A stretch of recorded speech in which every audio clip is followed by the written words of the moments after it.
Hi friends, ഞാൻ ഷിജി. എല്ലാവർക്കും SR കുബീസിലോട്ട് സ്വാഗതം.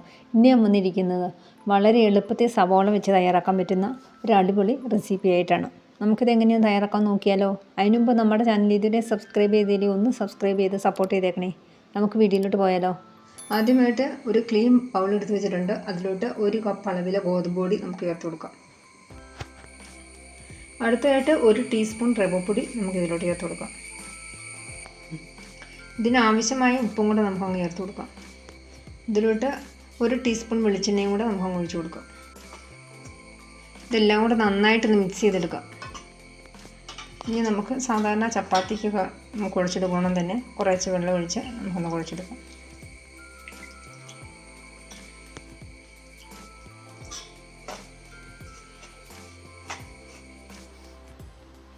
മാവ് നല്ല സോഫ്റ്റായിട്ട് കുഴച്ചെടുത്തിട്ടുണ്ട്. ഇനി മാവ് ഡ്രൈ ആവാതിരിക്കാൻ വേണ്ടി നമ്മൾ റവപ്പൊടിയൊക്കെ ചേർത്ത് കൊടുത്തിട്ടുണ്ടല്ലോ, അതുകൊണ്ട് 1 ടീസ്പൂൺ വെളിച്ചെണ്ണയും കൂടി ഒഴിച്ച് നമുക്കൊന്ന് തടവിയെടുക്കാം.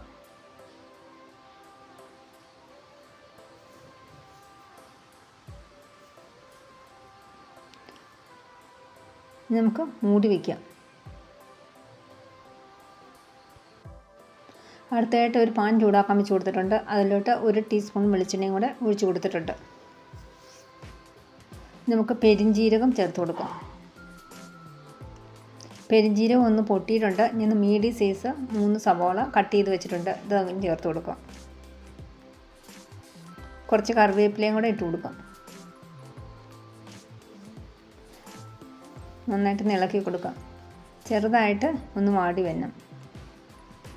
സവോള വാടി കിട്ടാൻ വേണ്ടി കുറച്ച് ഉപ്പും കൂടെ നമുക്ക് ചേർത്ത് കൊടുക്കാം. സവോളയ്ക്ക് ആവശ്യമായ മൂടി വയ്ക്കാം.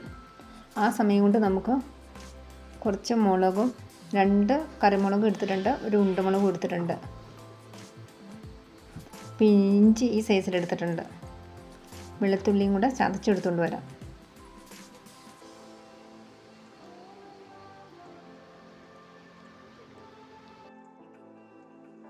ഞാൻ നന്നായിട്ട് ചതച്ചെടുത്തിട്ടുണ്ട്. ഇനി നമുക്കിതിലോട്ട് കുറച്ച് കുരുമുളകും കൂടെ നമുക്ക് ചേർത്ത് ഒന്നുകൂടെ ചതച്ചെടുക്കാം. 1/2 ടീസ്പൂണൊക്കെ. ആ സമയം കൊണ്ട് തന്നെ സവോളയൊക്കെ നന്നായിട്ട് വാടി കിട്ടിയിട്ടുണ്ട്. ഇനി നമുക്ക് ചതച്ചെടുത്തുകൊണ്ട് വന്ന് ഇതിലോട്ടാക്കി കൊടുക്കാം.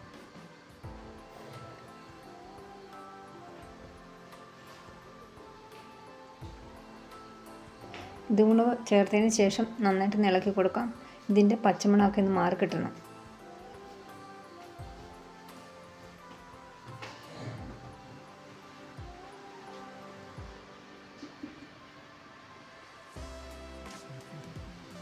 ഇനി നമുക്ക് ഇതിലോട്ട് പൊടികൾ ആഡ് ചെയ്ത് കൊടുക്കണം. മഞ്ഞൾപ്പൊടി 1/2 ടീസ്പൂൺ ചേർത്ത് കൊടുക്കാം. ഇനി 1 ടീസ്പൂൺ കാശ്മീരി ചില്ലി ചേർത്ത് കൊടുക്കാം.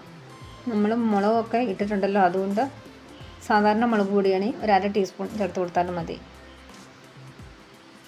ഗരം മസാലയും ചേർത്ത് കൊടുത്തിട്ടുണ്ട്.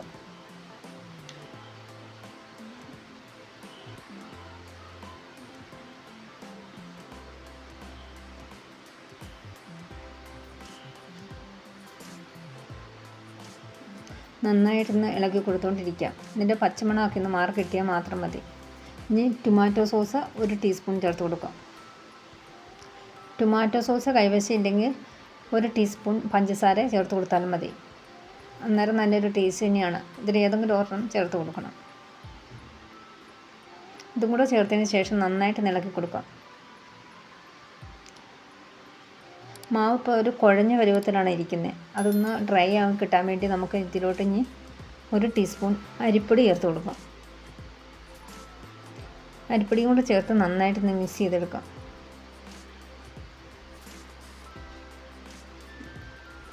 ഫില്ലിങ് ഇവിടെ റെഡി ആയിട്ട്. ഫില്ലിങ്ങിന് നമുക്ക് ഉപ്പൊക്കെ ഉണ്ടോ നമ്മളൊന്ന് ചെക്ക് ചെയ്യണം. ഇച്ചിരി കുറവായിരുന്നു, അതുകൊണ്ട് ഞാൻ ഇച്ചിരി ഉപ്പും കൂടെ ഇട്ട് കൊടുക്കുകയാണ്. നന്നായിട്ടൊന്ന് മിക്സ് ചെയ്ത് എടുത്തിട്ടുണ്ട്. നമ്മുടെ മാവൊക്കെ നമുക്കിനി ഉറ്റെടുക്കാം. അതിന് മുമ്പ് ഇച്ചിരി മഞ്ഞൾപ്പൊടി ചേർത്ത് നമുക്ക് ഒന്നുകൂടെ ഒന്ന് കുഴച്ചെടുക്കാം. നന്നായിട്ട് കുഴച്ചതിന് എടുത്തിട്ടുണ്ട്. നമുക്കിപ്പോൾ തന്നെ ഇത് റെഡിയാക്കാം. ഇതിൽ നിന്ന് നമുക്കൊരു ഉണ്ട മാവെടുക്കാം, ഒന്ന് ഉരുട്ടിയെടുക്കാം. വെച്ച് കൊടുത്ത് ഒന്ന് പരത്തിയെടുക്കാം. ഇനി നമുക്ക് ഇതിലോട്ട് ഫില്ലിങ് വെച്ച് കൊടുക്കാം. കൊടുക്കുന്നു. ഫില്ലിങ് മാത്രം വെച്ച് കൊടുത്താൽ നമുക്ക് തയ്യാറാക്കാം. ഞാനിപ്പോൾ മുട്ട പുഴുങ്ങി അത് ഇങ്ങനെ ഒരു മുട്ടയുടെ 4 പീസ് ഇങ്ങനെ മുറിച്ചെടുക്കാം. ഇനി നമുക്കൊന്ന് മടക്കിയെടുക്കാം. ഇങ്ങനെ ചുരുട്ടി ചുരുട്ടി കൊണ്ടുവന്നാൽ മതി. ഇവിടെ നിന്ന് ഇങ്ങോട്ട് കൊണ്ടുവരാം നമുക്ക്.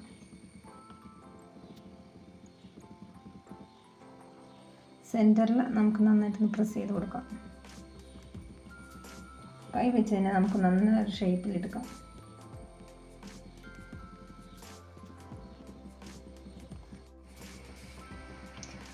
ഒരു പ്ലേറ്റിലോട്ട് ആക്കി കൊടുത്തിട്ടുണ്ട്. ഇതുപോലെ നമുക്ക് എല്ലാം ചെയ്തെടുക്കാം. അതേപോലെ തന്നെ നമുക്ക് ഇതും പരത്തിയെടുക്കാം. പൂരിയുടെയൊക്കെ ഒരു മോഡലിൽ നമുക്കെടുക്കാം. ഇതിൻ്റെ മുകളിലോട്ടും ഫില്ലിങ് വെച്ച് കൊടുക്കാം. ഇനി മുട്ട വെച്ച് കൊടുക്കാം. മുട്ട വെച്ച് കൊടുത്തില്ലെങ്കിലും കുഴപ്പമൊന്നുമില്ല. സാധാരണ ഫില്ലിങ് മാത്രം വെച്ച് കൊടുത്തും നമുക്ക് തയ്യാറാക്കാം.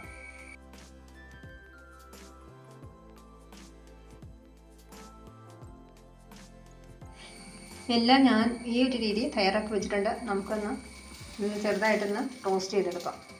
ഇനി നമുക്കിത് ഫ്രൈ ആക്കി എടുക്കാം. നിങ്ങൾക്ക് വേണമെങ്കിൽ ഇഡ്ഡലി ചെമ്പിൻ്റെ അകത്ത് ആവി കയറ്റി എടുത്താൽ മതി. അങ്ങനെയും ചെയ്യാം. ഞാനിപ്പോൾ കുറച്ച് എണ്ണയിലാണ് തയ്യാറാക്കുന്നത്.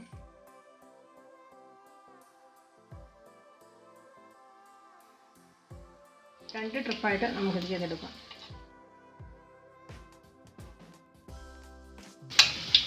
കുറച്ച് എണ്ണയിലുള്ളൂ, അതുകൊണ്ട് ഇതിൻ്റെ മുകളിലോട്ടൊക്കെ എണ്ണ നാക്കി കൊടുക്കാം.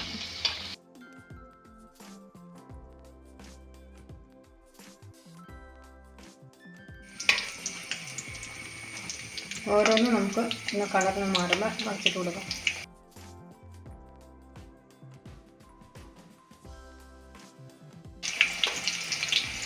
ഒരു മീഡിയം ഫ്ലെയിമിലോട്ട് ആണ് ഇട്ട് കൊടുത്തിരുന്നത്.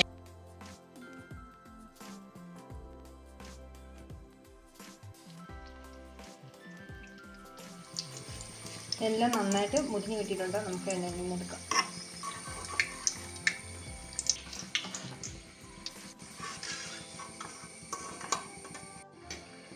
അടുത്തത് നമുക്ക് ഇതുകൂടെ ഇട്ട് കൊടുക്കാം. ഇതുപോലെ ബാലൻസ് ഉള്ളത് നമുക്ക് തയ്യാറാക്കി എടുക്കാം.